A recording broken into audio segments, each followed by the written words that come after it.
जय हिंद फ्रेंड्स। आज हम जानेंगे कि नेवी पुलिस को कैसे ज्वाइन कर सकते हैं।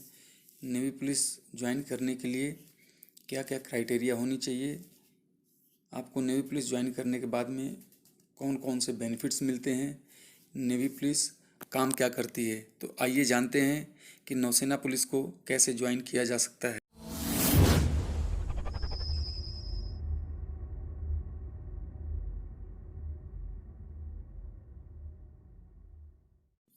नौसेना पुलिस ज्वाइन करने के लिए आपको एसएसआर या एमआर में भर्ती होना पड़ेगा। एसएसआर और एमआर दोनों ही नौसेना पुलिस को ज्वाइन कर सकते हैं। उसके लिए जो आवश्यक शर्तें हैं वह है आपकी सी सर्विस कम से कम 1 साल होनी चाहिए और आपको कोई भी वारंट पनिशमेंट अवार्ड नहीं होना चाहिए जिससे कि आपका गुड कंडक्ट बैच ब्रेक हुआ हो। गुड कंडक्ट बैच ब्रेक होने की अवस्था में आपको अयोग्य करार दे दिया जाता है और आप नौसेना पुलिस के लिए एलिजिबल नहीं होते हैं।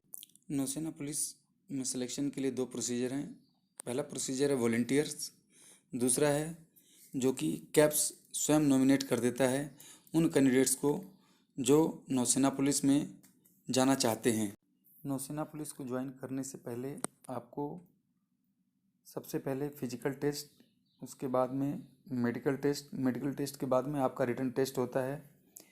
रिटन टेस्ट क्वालिफाई होने के बाद में आपका मेमोरी टेस्ट लिया जाता है। मेमोरी टेस्ट के लिए आपको एक बंद कमरे में लेके जाया जाता है जहाँ बहुत सारी आर्टिकल्स रखे रहते हैं। आपको ये देखा जाता है कि आप मिनिमम समय में कितने ज़्यादा आर्टिकल्स को आप अपने दिमाग में उतार सकते हैं और वो ध्यान में रख सकते हैं। वो सारी चीज़ें आपको एक पेपर पर लिखना होता है। उसके बाद में आपका फिर इंटरव्यू होता है। इंटरव्यू में सीनियर्स 5 अफसर्स होते हैं जो आपका इंटरव्यू लेते हैं और देखते हैं कि आपके अंदर वो सारी क्वालिटीज़ हैं कि नहीं जिसके द्वारा आप नौसेना पुलिस बनने के लायक हैं। सेलेक्टेड कैंडिडेट्स को naval police and regulating school Goa में भेजा जाता है जहां पर उनकी 24 वीक्स की ट्रेनिंग होती है।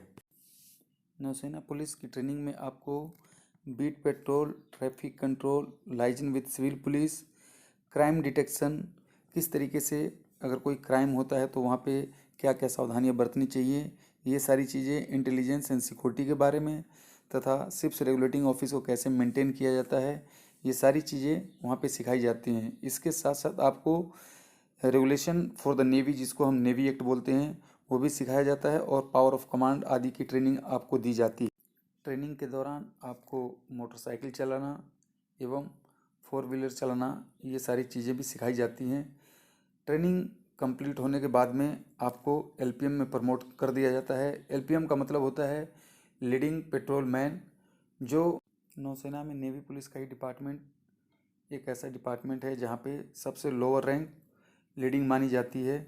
और सबसे अच्छी बात यह है कि एमआर सेलर्स के लिए यह सबसे सुनहरा मौका होता है जब वो अपनी ट्रेड को चेंज कर सकते हैं और अपने बैचमेंट से सबसे पहले लीडिंग भी बन सकते हैं। एलपीएम बनने के बाद में आपको पायलटिंग और आउट राइडिंग करने का मौका मिलता है जिसमें वीवीआईपी से लेके अपने सीनियर अफसर्स को पायलटिंग और आउट राइडिंग आप करते हैं। कई समय ऐसा होता है जब आप 26 जनवरी और 15 अगस्त में राष्ट्रपति महोदय को एवं रक्षा मंत्री को की भी आप पायलटिंग और आउट राइडिंग करने का मौका मिलता है। यही एक ऐसा डिपार्टमेंट है जो वीवीआईपीज के साथ में, या कहें कि राष्ट्रपति और रक्षा मंत्री और बहुत सारे ऐसे जो मिनिस्टर्स हैं उनके बहुत क्लोज एसोसिएट होने का आपको मौका मिलता है। यह आप सबके लिए एक बहुत प्राउड मोमेंट होता है। नौसेना पुलिस के अलावा और किसी और डिपार्टमेंट के सेलर को इस तरह की प्राउड और एडवेंचरस एक्टिविटी में पार्टिसिपेट करने का मौका नहीं मिल पाता है। आपको बताते चलें कि नौसेना पुलिस ज्वाइन करने के बाद आपकी मैक्सिमम सर्विस बेस में होती है। शिप पे डिप्लॉयमेंट आपका बहुत मिनिमम रह जाता है। तो यदि आप सी सर्विस और सी सिकनेस से बचना चाहते हैं तो नौसेना पुलिस के लिए अवश्य वॉलंटियर बनिए। नौसेना पुलिस से जुड़ी जानकारी अगर आपको अच्छी लगी हो तो आप हमारे चैनल डिफेंस ज्ञानम को लाइक, शेयर और सब्सक्राइब अवश्य करें। जय हिंद।